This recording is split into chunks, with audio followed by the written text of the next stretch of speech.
This is Pastor Don Long, and I'm here with my daughter Jordan Long as we're in the season of Hanukkah. And I thought it would be kind of a fun thing today to talk, Jordan, a little bit about the history of Hanukkah and then how Hanukkah's celebrated. You know, if you if you go back into the period between the Old and New Testaments, we call it the intertestamental period. The Protestant Bible ends with the book of Malachi. And then we open the Gospel of Matthew. And many times we think we finished one, we open the next one, but they're two entirely different worlds. In fact, there's 400 years of history that happened in between those two books. And in those 400 years, some things happened in the life of the Jewish people that have now been brought into the celebrations of who the Jewish people are. And in fact, were such in the time of Yeshua, and one of them is Hanukkah. And to understand the significance of Hanukkah, you must first understand a little bit about the history of the Middle East.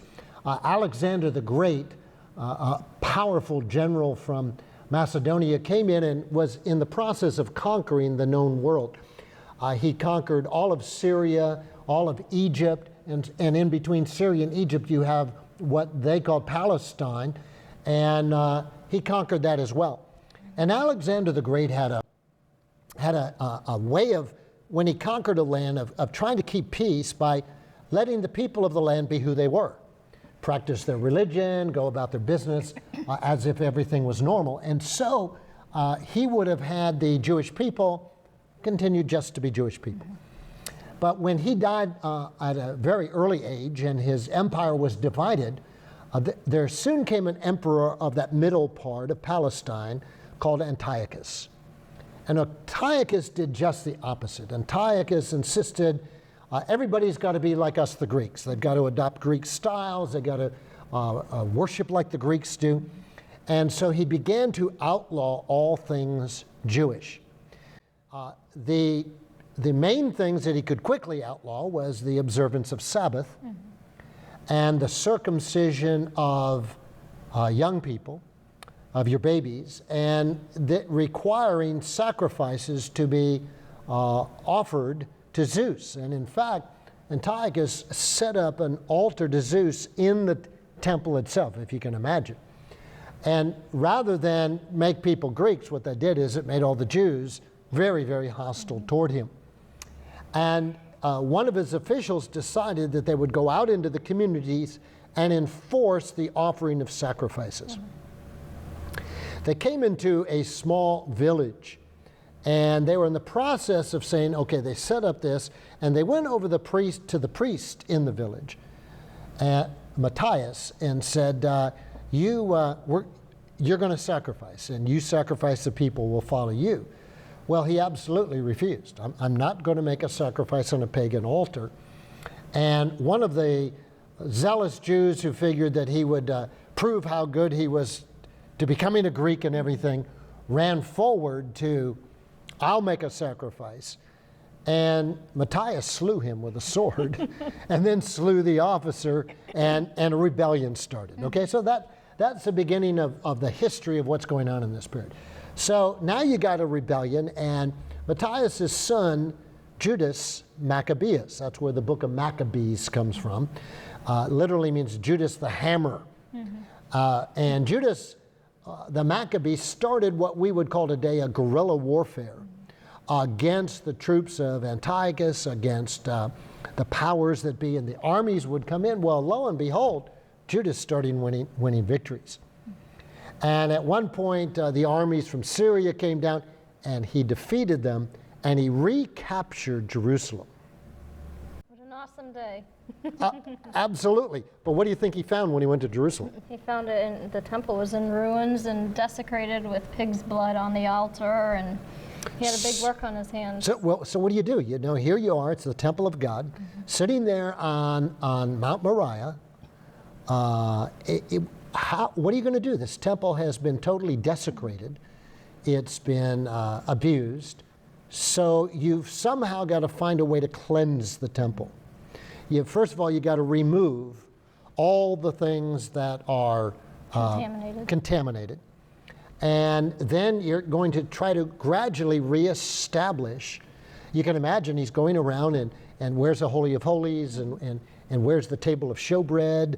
You know, did the priest hide it? Where is it? And they found the menorah. Now, what is the menorah? It's the light, big light of the temple. That they kept burning constantly in the temple.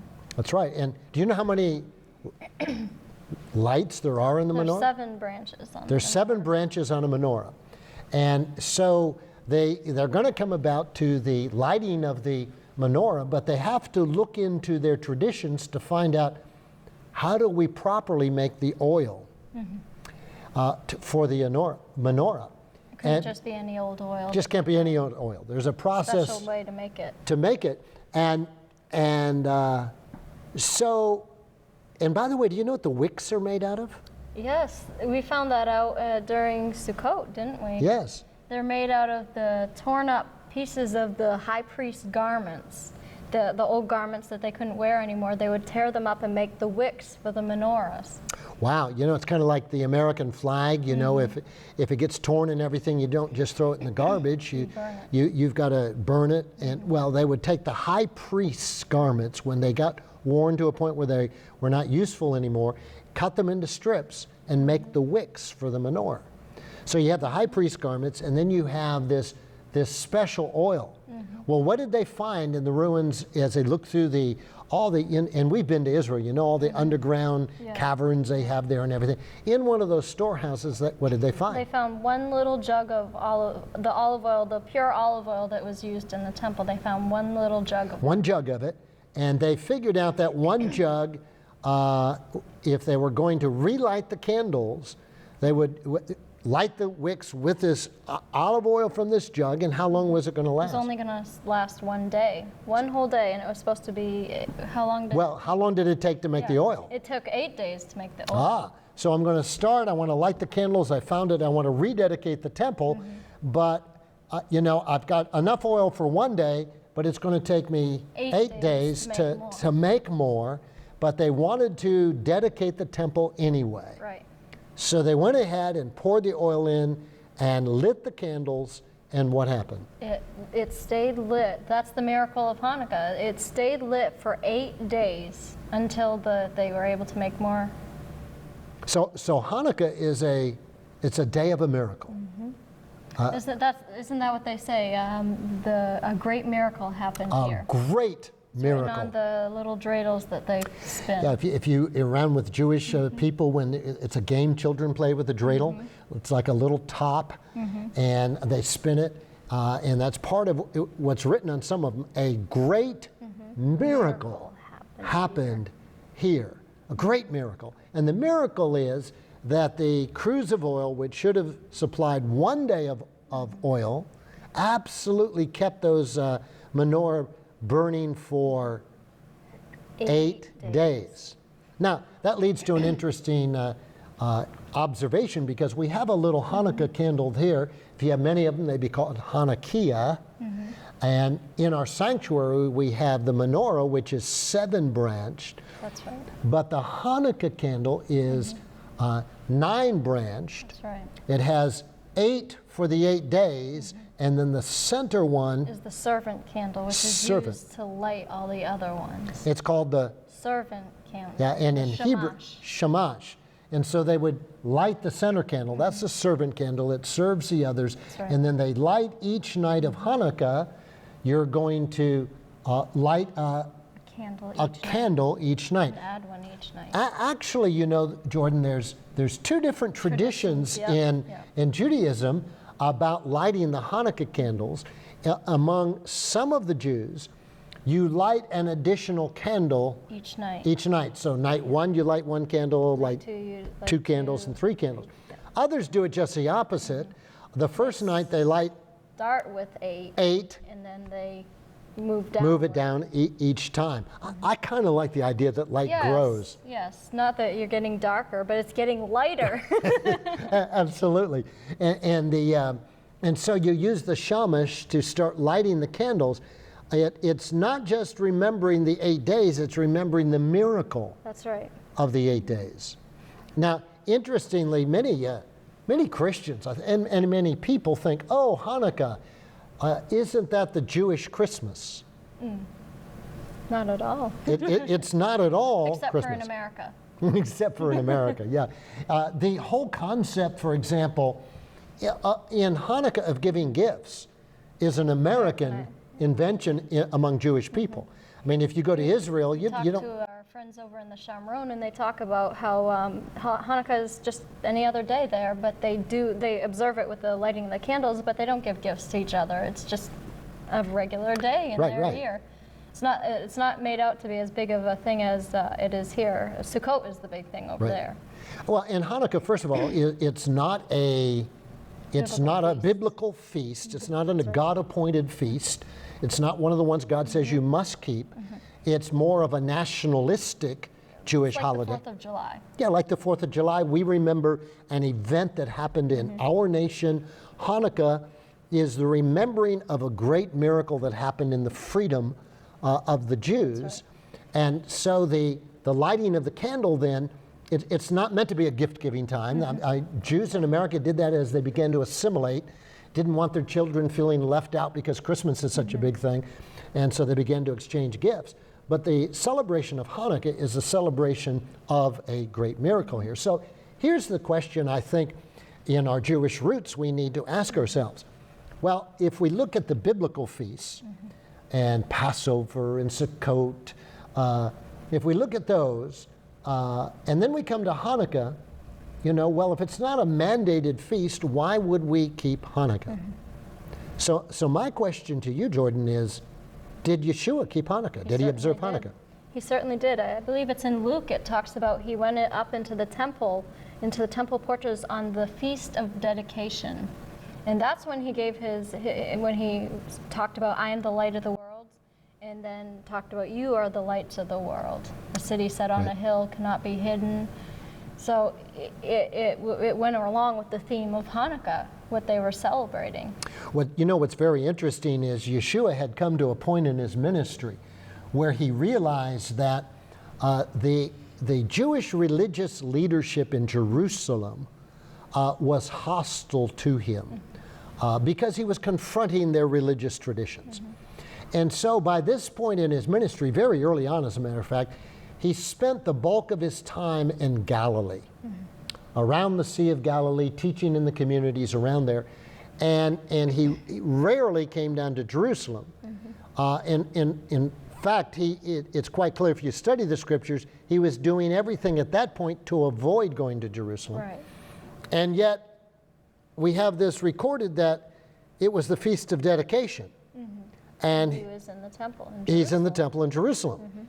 So Hanukkah was an important enough event. He traveled from Galilee to Jerusalem. It wasn't just like he stepped out his door and went to the temple. It was a long journey from Galilee down to Jerusalem. 3 or 4 day journey to get there, and in addition, it was coming into hostile territory, but he felt that Hanukkah was important. Now, I think that part of the importance that Yeshua attributed to that was not just that Hanukkah was the remembrance of the event in their history, but it was that a great miracle happened there. So I think several broadcasts ago we were talking about the timeline of Yeshua. And we established, I think, pretty clearly that Yeshua was not born in December. That's right. He was not born at Christmas time. I mean, if anything we know about how the church celebrates Christmas, point is, we know it wasn't his birthday. That he was born when the shepherds were in the field. That wouldn't have been then, it would have been at the time of Sukkot. We went through that whole teaching at Sukkot to establish that Yeshua was more than likely born in Sukkot. And then we traced the time of the birth of John the Baptist to find out when he was born. And we can pretty much locate where that was. And then Mary had become pregnant and how old John the Baptist. I mean, we have all that in it. And we came to a conclusion that when the angel Gabriel announced to the Virgin Mary that she was going to become with child, when that conception took place, was in the season of what? Hanukkah. Hanukkah. And how appropriate that during the Festival of Lights, the light of the world would have been conceived into this realm. I mean, that's amazing. Isn't that awesome exciting thought. that God would say, I am going to initiate a great miracle happened here. The great miracle of the incarnation, the great miracle of the Son of the living God taking up physical residence in the womb of Mary. The great miracle of that conception is going to take place in the season when Israel is celebrating the great miracle of Hanukkah. That's right. And so as Christians, not only can we celebrate Hanukkah because Yeshua did, but we can celebrate Hanukkah because it represents who Yeshua is. He is the light of the world, and if we will come to Him, that light gets in our life. That's right. Well, this is Pastor Don Long and Jordan Long. We're glad you joined us for Jewish Roots.